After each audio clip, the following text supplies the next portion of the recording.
একজন গৃহবধূ বলতে পারে একটা সকাল কতটা এনার্জেটিক, এবং সকালটা যদি আমরা ভালোভাবে শুরু করি তাহলে কিন্তু আমাদের মন প্রাণ সব দিক থেকেই সতেজ থাকে। এবং আমরা সকাল থেকে যখন কাজ করতে করতে রাতে হাঁপিয়ে যাই, কিছু কাজ যখন করে উঠতে পারি না, তখন কিন্তু ভেবে নিই সকালবেলায় উঠে করব। আর তার জন্য সকালটাও কিন্তু অনেকটাই চাপের হয়ে যায়।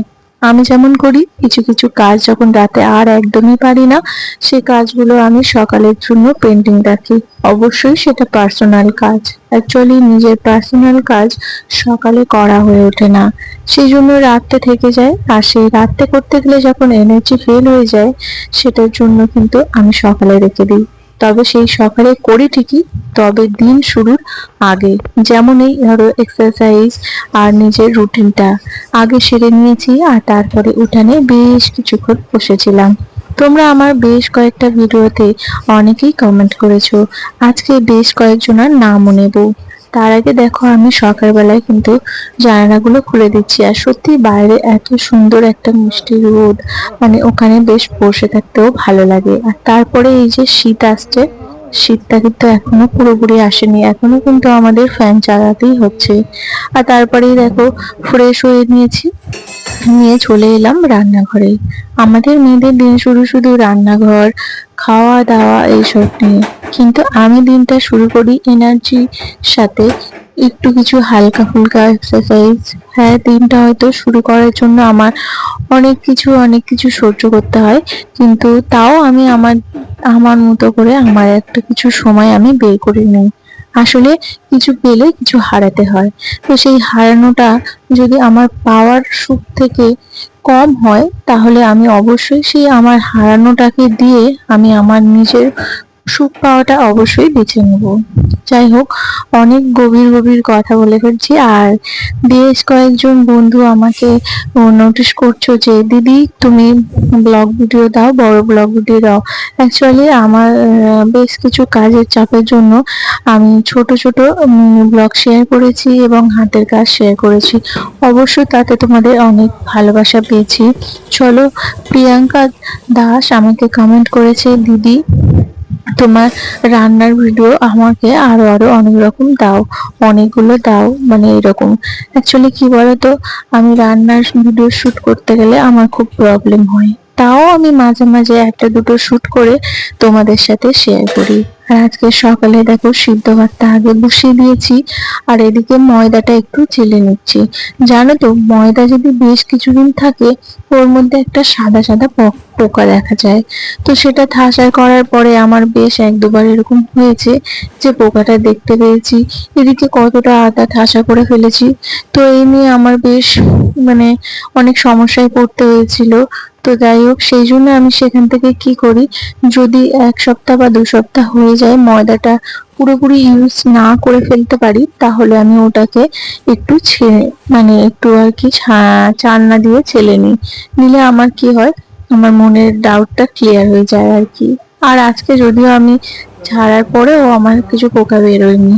আর মেয়ের জন্য একটু হালকা তেল দিয়ে পরোটা ভাজছি, ও স্কুলে টিফিনে নিয়ে যাবে আলু ভাজা দিয়ে।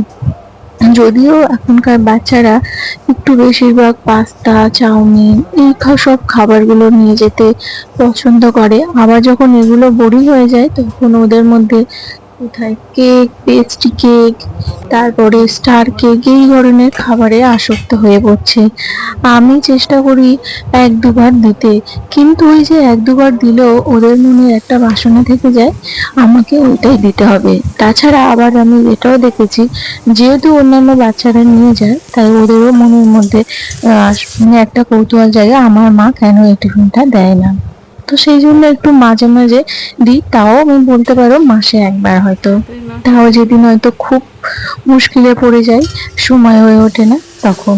আর এই যে ডিমটাও খেয়ে যাবে। আর আমি না বেশিরভাগটা চেষ্টা করি স্কুল ব্যাগে ডিম না দিতে, কিন্তু কিছু কিছু খাবার এমন থাকে দিতেও হয়। আর ওকে রেডি করে দিয়ে দিয়েছি, আমি এখন কিন্তু স্কুলে চলে যাবে। এই সকাল থেকে এই যে জার্নিটা আমরা কিন্তু ফুল এনার্জির সাথে করি, প্রত্যেকটা হাউস ওয়াইফকেই আমি দেখেছি। হ্যাঁ, অনেকে তোমার যারা দুর্নাম করবে তারা হয়তো বলবে কি এমন কাজ করে, বাট আমি আমার কাছে পরিষ্কার, আর আমি আমার কাছে যে যদি পরিষ্কার আর ক্লিয়ার থাকি তাহলেই হবে। আসলে আমাদের কিছু, ওই যে প্রথমেই বললাম, কিছু পেতে গেলে কিছু হারাতে হবে। সেই হারানোটা আমি স্বীকার করে নিয়েছি। আর আমি যেহেতু কিছু পাচ্ছি তাই সেদিকেই আমি ফোকাস রেখেছি।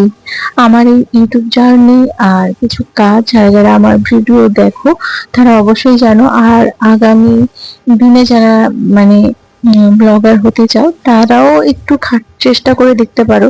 জার্নি কিন্তু খুব সহজেই পাওয়া যায় না, মানে সাফল্য আর কি। জার্নিটা অনেকটা কঠিন, অনেকটা এগিয়ে যেতে হয়।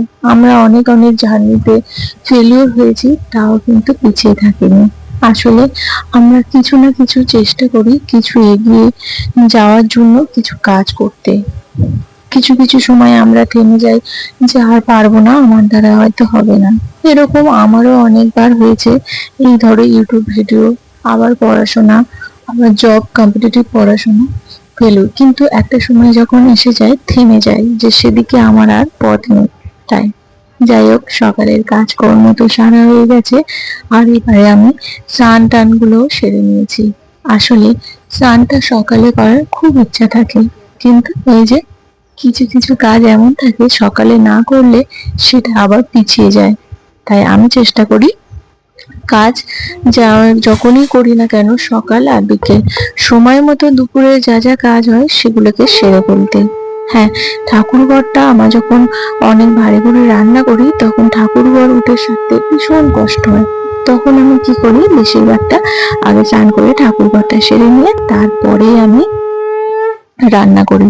যাই হোক, আমার রুটিন এইরকম ছোটখাটো রুটিনের মাধ্যমে তোমাদের সাথে শেয়ার করি এবং করবো। আর যারা যারা আমার আজকে নতুন ভিউয়ার্স তারা অবশ্যই সাথে থেকো এবং ভালো থেকো। তো আজকের আমার ব্লগ ভিডিওটা তোমাদের কেমন লেগেছে অবশ্যই জানিও কিন্তু। আর হ্যাঁ, এই যে ওল মাখাটা কিন্তু আমার খুব খুব ফেভারিট।